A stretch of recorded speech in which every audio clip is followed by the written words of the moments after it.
السلام عليكم ورحمة الله وبركاته. معاكم مازن من قناة طيور الجنة. اتكلم يالا عدل يالا. استاذ عمر اتكلم بأدب. لو سمحت اتكلم بأدب يا لو ولد. سمحت اذا مش Wait a minute.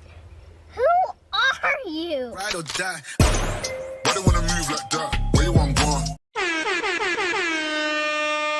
تعال اقولك يا صاحبي على حاجات تعملها عشان تربي عصافير لا وتنتج معاك كمان.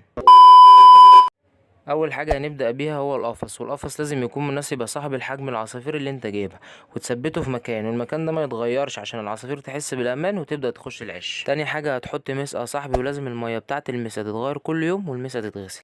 تالت حاجة هتحط مساكة سيبيا يا صاحبي، وده هتفضل موجودة على طول عشان السيبيا دي الكالسيوم بتاع العصفور. رابع حاجة معانا هتركب العش يا صاحبي، ولازم يكون عش مناسب في الحجم، وكل ما كان أكبر كان أحسن. ما تاخدش العش اللي البائع بيقعد يطبله، لأن ده بالنسبة للعصافير يا صاحبي عامل زي الشقة الأوضة وصالة،